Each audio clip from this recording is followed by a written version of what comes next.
Hello, Bwana Yesu asifiwe. Tunamshukuru Mungu sana kwa neema aliyotupa na wakati huu mzuri ambao ametupa. Basi tuombe. Mungu wetu na Baba yetu wa mbinguni, katika jina la Yesu, asante kwa sababu ya neema hii iliyotutunza, iliyotuwa na sisi, iliyotuimarisha, iliyotembea na sisi siku nzima. Hakika jina lako ni la kuabudiwa. Nakushukuru kwa ajili ya neno la maarifa, kwa ajili ya watu wako na kwa ajili yetu sote. Asante Mungu kwa sababu Roho wako hajatuacha hata kutufunulia maandiko na siri za ufalme wako. Katika jina la Yesu Kristo tumeomba. Amen. Karibu sana, tujifunze tena siku ya leo. Tunambariki Mungu sana kwa neema aliyotupa. Na kitabu kitakachotuongoza ni kitabu cha Marko sura ya 13 mstari wa 28 na 29. Neno la Mungu linasema, kwa mtini jifunzeni mfano, tawi lake liishapokuwa laini na kuchanua majani, mwatambua ya kuwa wakati wa mavuno ni karibu. Nanyi kadhalika myaonapo mambo hayo yanaanza, tambueni ya kuwa yu karibu milangoni. Neno la Mungu linatukumbusha siku ya leo, na natamani tujifunze kitu hiki, kwamba katika kila hatua ambayo mtu anaielekea huwa inaambatana na dalili. Kumbuka Yesu anazungumza habari za ufalme wa Mungu kuja, na kuna mambo anayoyatanguliza hapa. Mistari ya mwanzo inakueleza habari za kuinuka kwa manabii wa uongo, kuinuka kwa watu watakaosema mimi ni wa Yesu, mimi ni wa Yesu. Na Kristo anajaribu kuonyesha dalili ili mfahamu na ulimwengu ujue kwamba itakapofika mahali ambako kuna dalili za namna hii, dalili za watu kuwachukia watu wa Mungu, kuwapinga, kuwakatili, zitakapofika, maana yake mfahamu kwamba Kristo anakaribia kuja. Na unataka tuchukue mfano huu. Anasema kwa mtini jifunzeni. Tujifunze kwamba tawi lake liishapokuwa laini na kuchanua majani, mwatambua ya kuwa wakati wa mavuno ni karibu. Maana yake mtini hauwezi kuvunwa kabla hakijatokea kitu cha kwanza, tawi kuwa laini, na pili, majani kuchanua. Katika kila maisha ya mwanadamu huwa kuna hatua anapiga. Kwenye kuielekea hatima yako kuna hatua utapiga.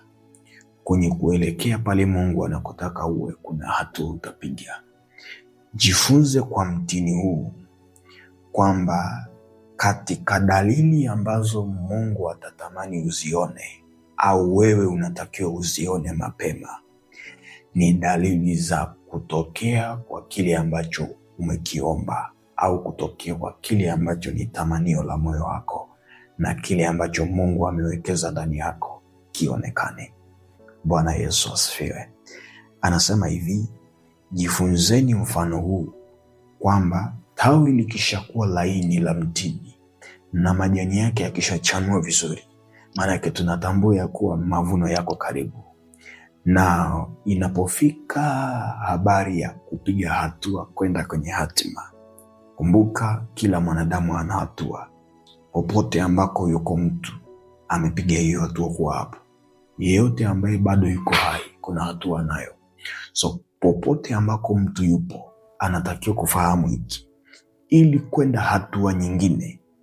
Yeyote ambaye hajaokoka, hajampa Yesu maisha yake, anachotakiwa ni kuzipata dalili kwamba katika haya majira kuna kitu gani ambacho kitatokea kwenye maisha yangu, ili asiishie tu kumpa Yesu maisha yake akaenda mbinguni, ila akampa Yesu maisha akaenda mbinguni. Na yale ambayo Paulo alimuuliza Yesu kwamba tumeacha vyote, tumekufuata wewe, tutapata nini? Sema 100 duniani na kisha uzima wa milele. So kuna 100 za hapa duniani za kutimiza kusudi, na kuna uzima wa milele. Sasa huyu ambaye anataka kumpa Yesu maisha yake, akishampa ikatokea amepiga hatua ya kumpa Yesu maisha yake, ili aende hatua nyingine, anatakiwa kufahamu hiki kwamba kwenye ili daraja ninalovuka la kwenda hatua ya pili ya kuvichukua vya mara 100 vya duniani, lazima nifahamu kuna jani kuwa laini na majani kuchanua. Mtini huu unafananishwa na wewe ambaye unataka kustawi. Kuna maeneo ili uvuke, ili upige hatua, ili upate matokeo, lazima kuna mambo yametokea kwanza, lazima kuna mambo yametangulia kwanza. Ndio haya ya jani kuchipua na tawi kuwa laini. Maana yake ni nini? Maana yake kuna dalili ambazo lazima zionekane kwako, ambazo zinaweza zisionekane kwa macho ya damu na nyama, ila katika ulimwengu wa roho. Kumbuka, mambo yote yanaanzia rohoni. Kama yote yanaanzia rohoni, yeyote anayetambulika alianzia rohoni, yeyote mwenye sauti alianzia rohoni. Kwa sababu hiyo, kwenye maisha yako, kati ya kitu unatakiwa kufanyia kazi ni hiki: dalili za kimungu zinazotolewa kwenye ulimwengu wa roho kwa habari ya kupiga hatua kwako uzifahamu, ili itakapotokea umepiga hatua hautajichukulia hata sehemu ya utukufu, kwa sababu unajua kwamba Kristo aliyenitoa kwenye mavumbi ndio aliyeniketisha na wakuu. Kristo aliyenitoa nilikokataliwa ndio aliyeniweka nilipokubalika. Unapofika hii hatua ya kuelewa kwamba nielekee hatua nyingine ya utukufu, lazima nifahamu kuna mambo Mungu anatamani kuyaona ndani yangu. Kama mimi ni mtini, lazima tawi langu liwe laini, lazima moyo wangu uwe wa kusamehe, lazima moyo wangu uwe wa kuachilia, lazima moyo wangu uwe wa kuwapenda wengine, lazima moyo wangu uwe wa kuwaza mambo mema na wala si mabaya. Kumbuka, moja ya jambo ambalo linaweza kumpa adui halali wa kukuzuia njiani ni uchafu wa mavazi yako. Moja ya jambo, Zekaria sura ya 8 mstari wa 1 na 3, kati ya mambo ambayo yanaweza kukuzuia na kumfanya adui apate uhalali wa kukuzuia ni uchafu wa mavazi yako. Kwa sababu hiyo, dalili mojawapo kwamba kuna hatua utapiga ni usafi wa mavazi yako. Kiashiria namba 1 kwamba kuna hatua wewe hata kama haijaonekana mwilini, ila kuna hatua utapiga popote unapokuwa, ni usafi wa mavazi yako. Kumbuka, kwenye ulimwengu wa roho hawatutambui kwa vyeo, hawatutambui kwa kazi, hawatutambui kwa nafasi tulizo nazo. Ulimwengu wa roho unatutambua kwa mavazi tuliyovaa. So hata kama una nafasi kubwa kiwango gani kwenye ulimwengu wa damu na nyama, ili upige hatua nzuri ambayo ina utukufu wa Mungu, lazima ufahamu dalili mojawapo ambayo unatakiwa kuwa nao. Wewe kama mtini, lazima uwe na usafi wa mavazi yako. So usafi wa mavazi ndio hapa toba, tunda la Roho la toba, tunda la Roho la unyenyekevu, la kunyenyekea, la kuomba rehema kila majira ya maisha yako. Kwa sababu hiyo, kuna dalili nyingi ambazo lazima uwe nazo, na hizi sizungumzii dalili zinazotegemea vigezo fulani au vigezo vya kibinadamu vya kupimika. Dalili hizi ni Mungu anaanza kuzitengeneza ndani yako. Kumbuka, kuna mambo Mungu atakuonyesha uyatende mwenyewe, ila kuna mambo Mungu atayatenda bila mkono wako, bila uwezo wako, bila mchango wako. Kuna mambo ambayo hauhitaji akili nyingi ili kuyafanya. Kuna mambo unahitaji tu kuiruhusu neema ya Mungu ikusaidie. Kuna mtu mahali anapambana kubadilisha mtu. Kuna mtu mahali anapambana kubadilisha tabia ya mtu.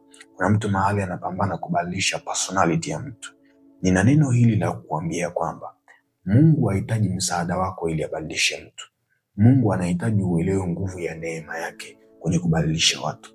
Kwa sababu hiyo, jambo lolote likikushinda, hauhitaji kuendelea kupambana nalo. Liache, neema ishuke ikusaidie. Yule aliyemtoa Gideoni kwenye kupepeta ngano hakuwa mfalme wa ile nchi, alikuwa Mungu wa majeshi.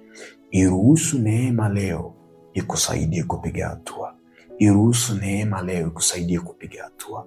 Iruhusu neema ya Mungu leo ikusaidie kuzaa matunda, ikusaidie kuona matokeo, na utaona Mungu akibadilisha maisha yako. Acha maisha ya kupambana na kila kitu kwa akili zako. Kuna mambo ruhusu neema. Kuna mambo mwachie Mungu ayafanye. Kuna mambo usihangaike nayo sana. Mhusishe tu Mungu.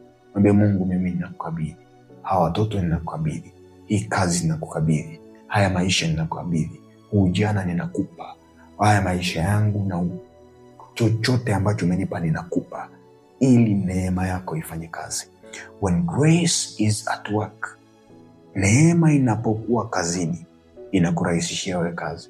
Kuna mambo wengine watapambana sana kuyapata, lakini wewe kwa neema utayapata kirahisi. Neema ipo ili kutusaidia watu wa Mungu. Haipo kwa ajili ya kusamehewa dhambi tu peke yake. Iko kwa ajili ya kukusaidia hapo kazini. Iko kwa ajili ya kusaidia kwenye ofisi ya biashara. Iko kwa ajili ya kukusaidia hapo nyumbani. Popote ambako unaona mambo ni magumu, ruhusu neema. Ili upige hatua, ruhusu neema ya Mungu ikusaidie. Na Mungu yuko tayari kukusaidia. Na Mungu yuko tayari kukusikia.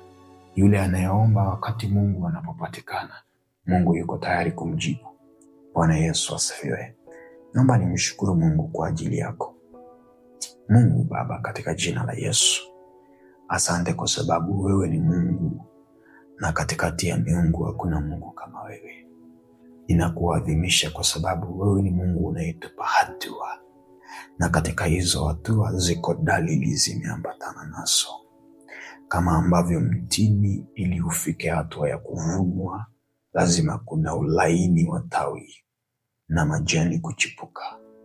Tusaidie matawi yetu, mioyo, nafsi, fikra zikawe laini. Tunapoelekea hatua za maisha yetu, tunapoelekea hatua za kiuchumi, hatua za kibiashara, hatua za kitaaluma, hatua ya maisha yetu ya kusudi lilotuumba, tupe kuchanua. Tupe kuchanua kwanza. Tupe matawi kuchanua ndani yetu. Tawi la upendo, tawi la kusamehe, tawi ndani yetu, katika jina la Yesu. Wewe uliye mzabibu wa kweli, ukafanyike halisi tena kwa maisha yetu, ukitusaidia kwa utukufu wa jina la Yesu. Ziachilie hizi dalili kwa watu wako, zitengeneze kwao, wakazione waziwazi, na neema yako ikawasaidie pale wanakoshindwa. Yale yote magumu tunaiita neema iingie kazini kwa habari ya maisha yetu. Neema iingie kazini kwa habari ya watoto. Neema iingie kazini kwa habari ya huduma. Neema iingie kazini. Neema iingie kazini. Katika jina la Yesu Kristo Nazareti hai, ninaomba nikiamini ya kwamba utatenda. Amen. Mungu akubariki sana. Karibu sana.